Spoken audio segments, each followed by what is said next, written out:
तुम्ही ते आत्ता ज्या चित्राचा उल्लेख केला, तर त्याची स्टोरी आहे. तर ती आम्हाला एक थोडक्यात शेअर कराल? अ, त्याची स्टोरी एवढीच आहे मुख्य, की मी खूप वर्षानंतर माझ्या स्वतःच्या स्टुडिओपर्यंत यायला मला 29 वर्ष लागली. हं, हं. आणि स्वतःच्या स्टुडिओसाठी म्हणून मी ते माझे मित्र जे आहेत त्यांच्यासाठी आता चित्र करतोय. तर त्यांनी मला ही एवढी मोठी, म्हणजे मला खरं म्हणाल तर माझं हे चित्र व्हावं, चित्र होईल, तो स्टुडिओ होईल, असं कुठल्याही प्रकारचे माझ्याकडे खरंच हे नव्हती. आणि त्यांच्यासाठी चित्र केलं तिथे ते होण्यामागे खूप अशा गोष्टी घडल्या, की हा सुद्धा माझ्यासाठी मोठा अनुभव आहे. हां. ते जे बिल्डर आहेत ते माझे मित्र पण आहेत. त्यांच्यासाठी जेव्हा मी चित्र करण्यासाठी म्हणून जेव्हा मी तिथे त्यांच्याच नवीन ऑफिससाठी मी चित्र केलं होतं आणि त्याची इच्छा होती म्हणून मी त्या चित्राची स्थापना त्यांनी माझ्याकडनं केली. हं. मी गुरुस्थान स्तोत्र म्हणून चित्राची स्थापना केली. त्या बिल्डिंगचा जो एकूण माहोल बघितला तर मला आज त्या कमर्शियल बिल्डिंगमध्ये गेल्यावर असं वाटलं, मी पटकन त्याला म्हणलं की तुझ्या इथे माझा ऑफिस स्टुडिओ असावा अशी इच्छा होती. खूप सुंदर आहे म्हणलं. तो मला म्हणलं तू सांग तुझ्या स्वामींना, म्हणलं तुझं इथं आत्ता स्टुडिओ होईल. तर मग मी त्याला म्हणलं की नाही रे बाबा, म्हणलं माझी एवढी मोठी कपॅसिटी नाही, म्हणलं हे म्हणलं केवळ महाराजांच्या इच्छेने झालं तरच शक्य आहे. म्हणून मी त्याला टाळायचा प्रयत्न केला. तो म्हणाला तुला केवढा पाहिजे होता स्टुडिओ? 1000-1200 स्क्वेअर फूट असावा. म्हणलं इतकी जर 300, 400, 500 स्क्वेअर फुटात काम केलं, आता 1000-1200 स्क्वेअर फूट असावा असं वाटतंय. मग तो मला म्हणलं आपल्याकडे सगळे गाळे साधारण तेवढेच आहेत, तू बघ म्हणला. तरी मी त्याला थोडा टाळायचा प्रयत्न केला. अगदी निघताना त्याने एकाला सांगून ठेवलं की किल्ली दिली तुम्हाला, म्हणलं शेखर सरांना काहीतरी त्यातली दाखव.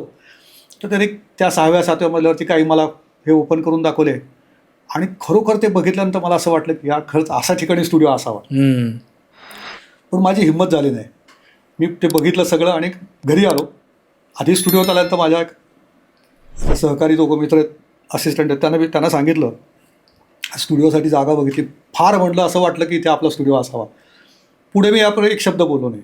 तसंच परत घरी आल्यानंतर माझ्या पत्नीशी पण बोललो, तिलाही सांगितलं की म्हणलं मला असं वाटतं की असा स्टुडिओ आपला तिथे असावा, अशी खूप पहिल्यांदा इच्छा झाली. आणि मी विषय पूर्ण बाजूला ठेवला की नाही म्हणलं आपल्याला आपली ती कपॅसिटी नाही आहे, त्याच्या मागं लागायचं नाही.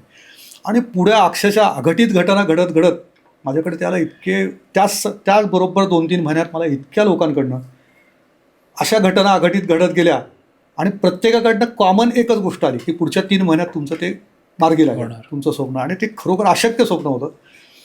आणि मग त्या स्थानासाठी ती गोष्ट माझी पुढे गेली. आणि म्हणजे माझा एक मित्र आहे, तो ज्योतिबाच्या गादीवरती बसतो.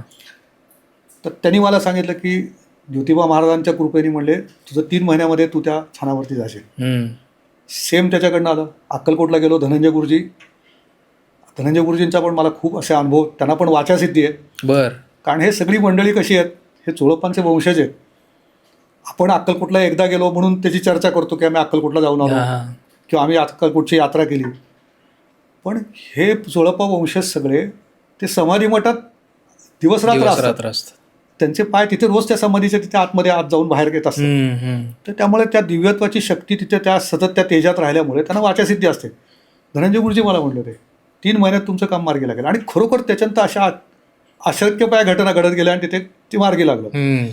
आणि मग त्यावेळेला त्यांची इच्छा होती, ते जे बिल्डर आहेत त्यांची इच्छा होती की त्यांच्या मोठ्या इमारतीसाठी आता 14 लाख कमर्शियल स्क्वेअर फूटची मोठी कमर्शियल बिल्डिंग आहे, तर तिथे महाराजांचं चित्र लागावं. आणि म्हणून त्यांनी सांगितलं होतं की आपल्याला 1.5 महिन्याने इथे चित्र लावायचं आहे. आणि आमचे तसंच बोलणं झालं आणि करायचंही ठरलं होतं. अचानक मला त्याचा फोन आला की आपल्याला चित्र जे 1.5 महिन्याने करायचं होतं तर ते त्यांना महंत महेशगिरी जे आहेत, महेशगिरी बापू गिरणारचे, तर महेशगिरी बापूंच्या हस्ते चित्राचं त्यांना प्रकाश हे करायचं होतं. आणि त्या 1.5 महिन्याने करायचं असलं मी रिलॅक्स होतो. पण त्यांचा अचानक फोन आला की मी 3 दिवसांनीच मला शक्य, 1.5 महिन्यानंतर शक्य नाही. मग ते मला म्हणले की 3च दिवसात करायला लागणार आहे. तर मला त्यांचा फोन आला की आपल्याला स्वामी असल्याशिवाय तर आपण इमारतीचं ओपनिंग करू शकत नाही आणि चित्र मोठं आहे म्हणला. तर म्हटलं किती मोठं आहे? तो म्हणला असेल म्हणला 7-8 फूट. मी म्हणलं माझ्या इंटेरियर डिझायनरला विचारतो. तर म्हणलं हो सांगून टाक, बापूंच्या हस्ते ओपनिंग येतं आपण 3 दिवसात करू. आणि तोपर्यंत त्यालाही माहीत नव्हतं, मलाही माहीत नव्हतं.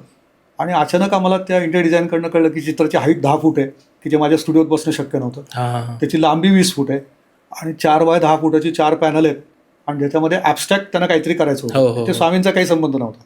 मग तो माझा मित्र म्हणला की नाही म्हणे मला त्याच्यात स्वामी पाहिजे, म्हणून ते स्वामी करायचं ठरलं.